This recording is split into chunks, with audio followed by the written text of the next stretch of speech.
Have you not been loyal? I thought I'd been loyal, and I thought Christine had been loyal, but apparently we're not loyal enough or something. Do you believe that Robyn is the favorite wife? I feel trapped.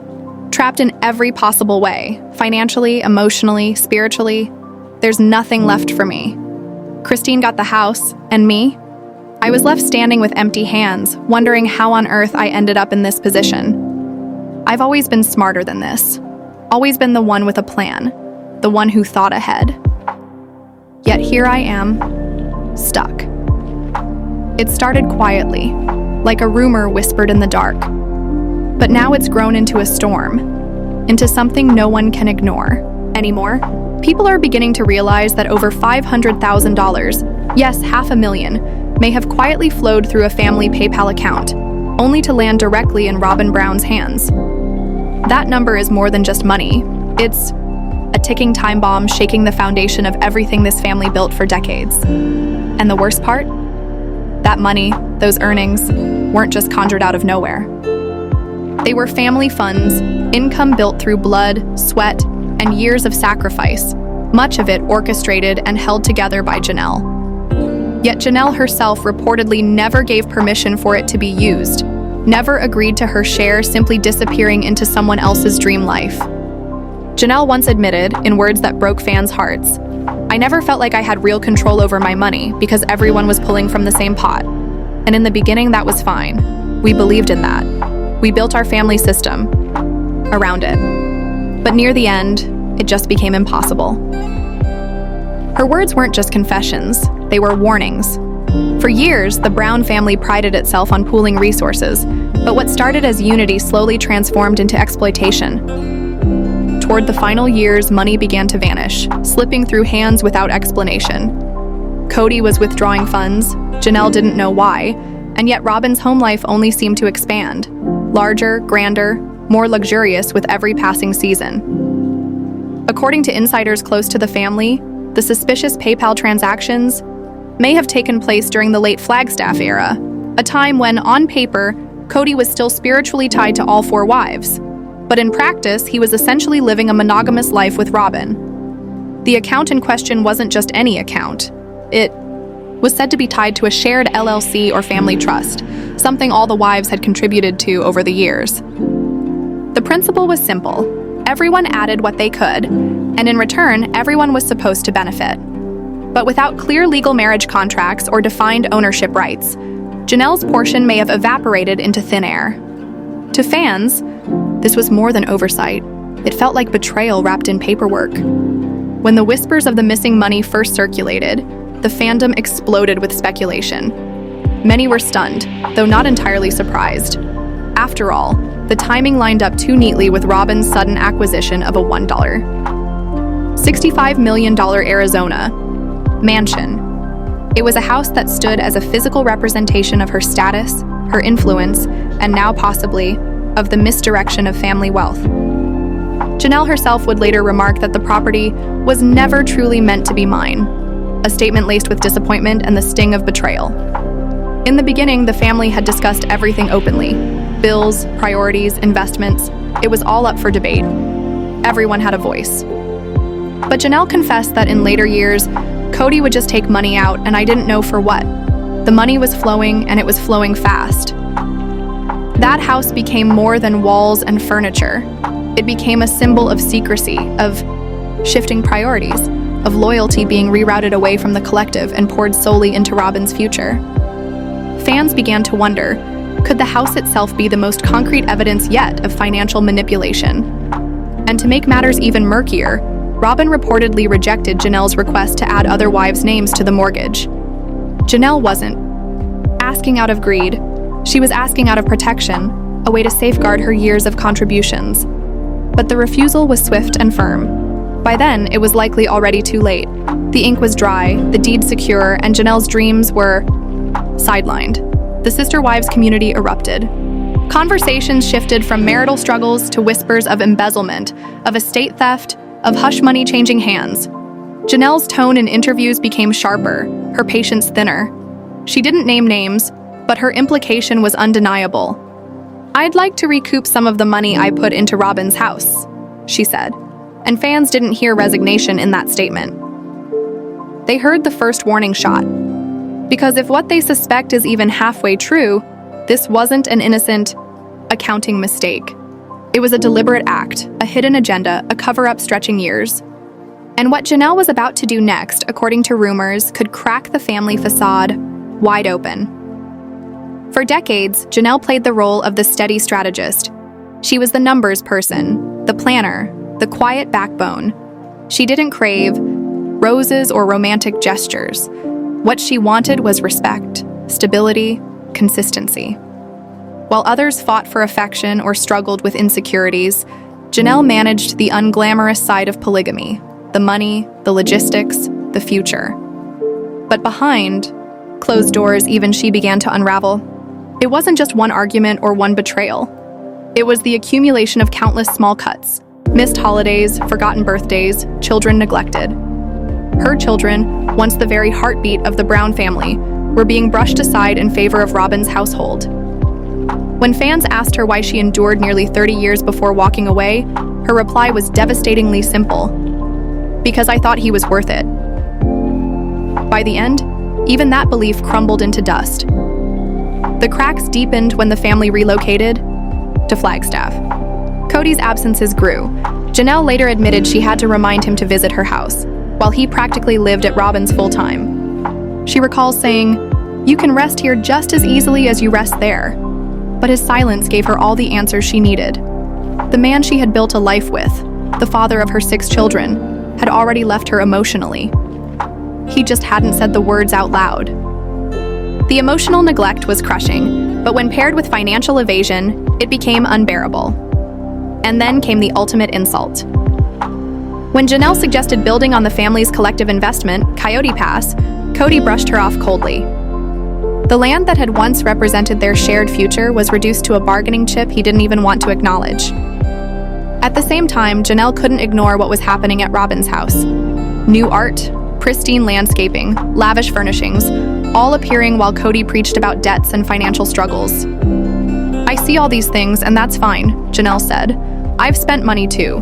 But when you say we can't pay off the property, and then I see this, it doesn't add up." That was the moment the illusion shattered. Janelle didn't collapse into tears, she recalculated. And that's when the paper trail reportedly started to come into focus. What Janelle uncovered didn't just shock her, it forced her to consider taking legal measures against the man she once trusted as her partner.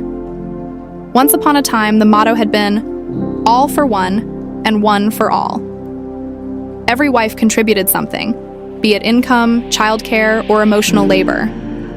Together, they had built a functioning, if fragile, ecosystem, a household run like a small business. For years, it worked. But Janelle eventually realized that unity was eroding.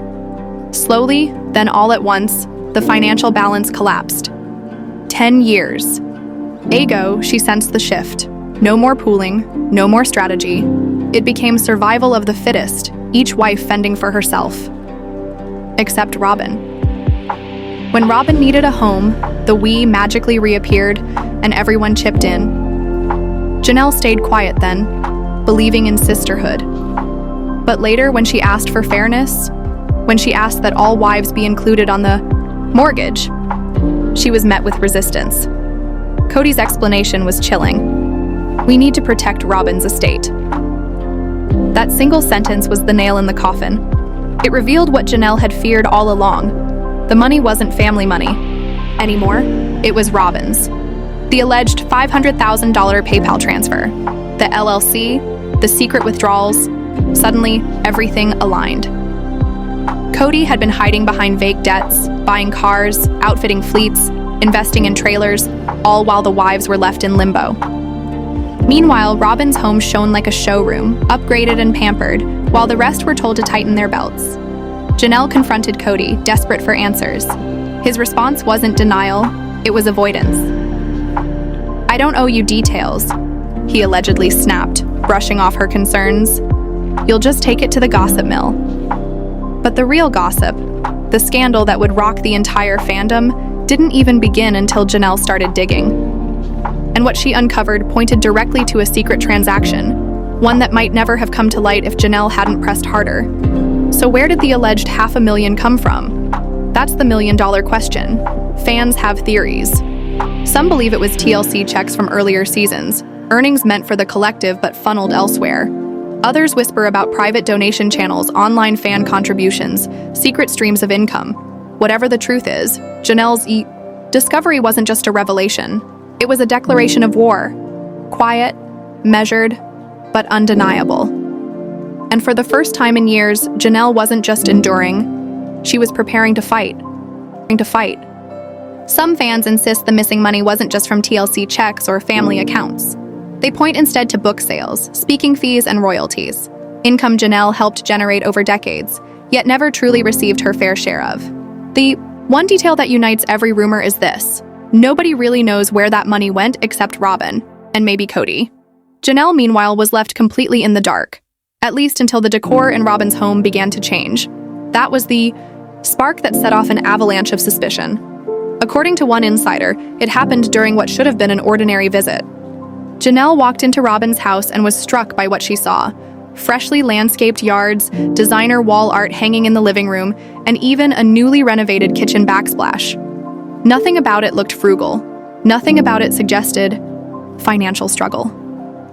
And yet Kody had been repeating to Janelle, almost like a mantra, that there wasn't enough to go around. Enough for what? For bills? For land? For their future? That was the moment something clicked. Janelle began mentally calculating everything she had poured into the family over the years, not just emotionally, but financially. Her voice shook when she later admitted, "I feel like he's just trying to get rid of me. I don't know anymore." Her kids had grown up sacrificing too. They lived in smaller houses, often with fewer luxuries. Janelle had stretched her paycheck, skipped personal upgrades, and consoled herself with the belief that Coyote Pass was their long-term prize. But what if that dream had been sold off, piece by piece, to fund Robyn's lifestyle? Right around then, the PayPal rumors started buzzing online. A fan page claimed that someone close to the family had seen transfers in the six-figure range tied to an LLC Kody managed, funds allegedly connected to Robyn's estate. While no public confirmation exists, the timeline lined up too neatly. With Robyn's million-dollar mansion purchase, a house bought with none of the other wives' names on the deed. Janelle never publicly said the word fraud. She didn't need to. Her tone was sharp enough. On camera, she simply said, "I'd like to recoup some of the money I put into Robyn's house. Not our house, not the family's. Robyn's." That distinction cut like a knife. Insiders claim she wasn't just angry, she was heartbroken. Because what she later found on paper suggested this wasn't a random oversight, it was a pattern. Janelle may have been the first to spot the cracks, but she wasn't the only one keeping count. Behind the scenes, Christine was watching too. Their bond, once built on shared frustrations, had grown into something deeper, a partnership. After leaving Kody, the two women grew closer, and now some insiders believe they are actively working together to uncover the truth. "He's just not a fair person. He's greedy when it comes down to money," Christine has said. According to one crew member during recent reunion tapings, Christine and Janelle often spoke in hushed tones, pulling each other aside, comparing memories about past financial dealings, and whispering a single phrase again and again: "Follow the paper trail." Christine even hinted during a confessional that certain things had been hidden from the other wives. She didn't need to say Robyn's name. Fans immediately connected the dots between Christine's vague warnings and Janelle's sharp accusations. It was Christine, after all, who had long pointed out the imbalance. How often Robyn had Kody at her side, how much more attention and resources her children seemed to receive. So when Janelle voiced her suspicions about where the money had gone, Christine didn't look shocked. She looked validated. Some whispers even claim Christine has already glimpsed early drafts of the financial documents Janelle is quietly reviewing. Allegedly during filming breaks, Christine mentioned that certain family accounts were never shared equally among the wives. Now, with legal advisors guiding them, both Christine and Janelle appear more determined than ever to pull back the curtain. One insider close to production revealed that the two women were overheard asking a producer if any of the show's residual payments were being routed to a separate account, possibly tied directly to Kody and Robyn. This wasn't casual curiosity. It was an investigation. Kody may have assumed the money trail would stay hidden, but Janelle and Christine were prepared to dig until the truth surfaced. And here's the twist. Robyn may have sensed their alliance forming. When Christine reached out about an unofficial family sit-down, Robyn flatly refused. Her reason? I'm not walking into an ambush. What Robyn doesn't seem to realize, however, is that Janelle's next move might not involve confrontation at all. It could be as simple as a phone call to a lawyer. From Robyn's perspective, the story looks very different. In her confessionals, she often insists, "Everyone thinks I'm in charge of the finances, but I'm not. Kody just told people that." She paints herself as the cautious one, the mother who learned hard lessons about budgeting after her first marriage collapsed, the woman who followed the rules, who didn't ask for special treatment but somehow ended up resented for it. She admits to the mansion, admits to the renovations, but frames them as family investments. This was supposed to be for all of us, she claims, implying her choices were rooted in stability, not selfishness. But here's the problem. For someone preaching transparency, Robyn has avoided nearly every serious financial conversation. When Janelle suggested all the wives be added to the Arizona mortgage, Robyn didn't just refuse. She reportedly grew visibly uncomfortable, and Kody swooped in to defend her, insisting it was about protecting her estate.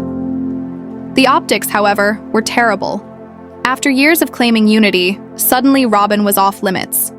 Even her past support of pooling income began to look suspicious, like a temporary performance that evaporated the moment her security was guaranteed. What makes things even murkier is Robyn's constant emotional displays. In nearly every confessional, she tears up about Christine leaving, about Janelle pulling away, about the children's resentment.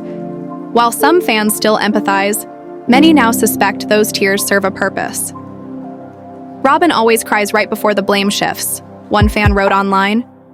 Even her daughters, once viewed as hopeful bridges between households, have voiced bitterness, claiming they never felt fully accepted by the other wives.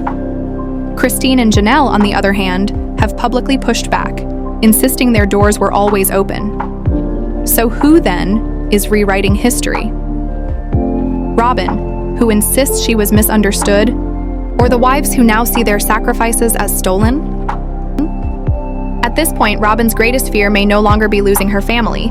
It may be losing control of the story itself. Because if Janelle's suspicions are proven true, and if more financial records ever come to light, Robyn could be facing more than just judgment from fans. She could be staring down the reality of accountability. One insider recalls a chilling comment. "I saw where all the money was going. The amount Kody took, the amount Robyn took, it was far more than Janelle ever received." Ironically, the person who may have armed Janelle with this power wasn't Christine, or a fan, or even a lawyer. It was Kody himself. For all his bluster, bravado, and self-pity, Kody has a fatal weakness. He talks too much.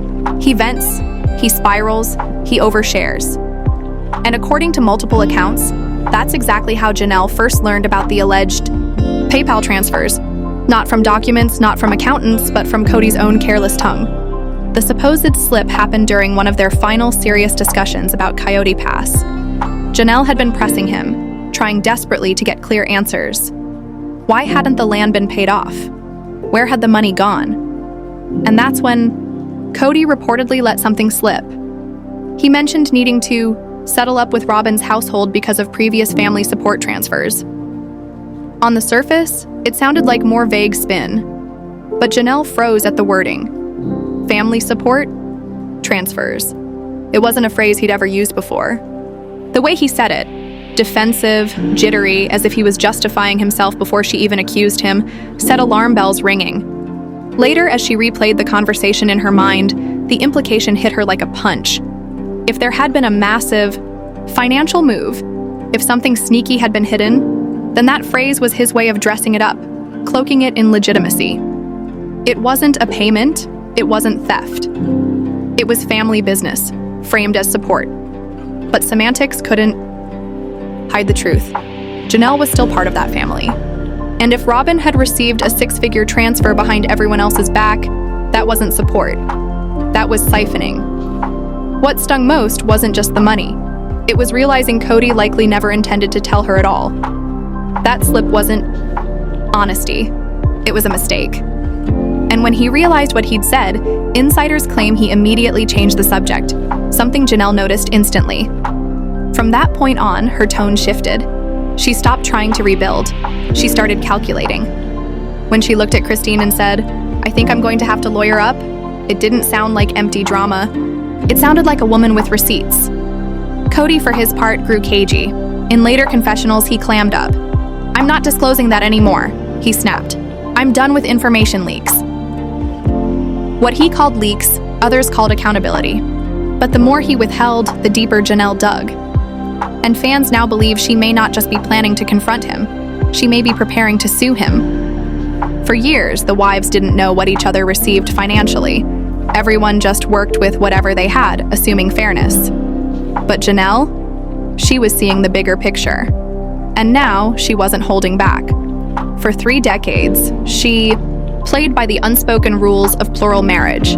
No legal contracts, no divorce settlements, no formal claims. But now she's rewriting her role entirely. In one of the most talked about moments of the season, she looked Christine straight in the eye and said again, "I think I'm going to have to lawyer up." This wasn't just a soundbite. It was the start of a very real shift. Janelle doesn't have a marriage certificate to prove her relationship with Kody, but she has something else. Decades of documented contributions. She helped build the Brown empire from scratch, from financial planning to shared investments. And if even part of the PayPal rumors are true, she may have a case, at least in civil court, for restitution. Janelle knows the road is complicated. There's no prenup, no simple joint account to divide. But that's why insiders say she's already consulting financial advisors and legal experts off camera.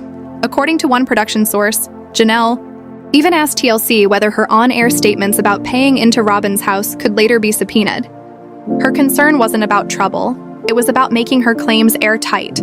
Because what's long been framed as sisterhood may actually look like decades of informal business arrangements. And if Kody and Robyn turned that trust into their personal bank account, that's not just betrayal. That could be a breach of agreement. Then there's Coyote Pass.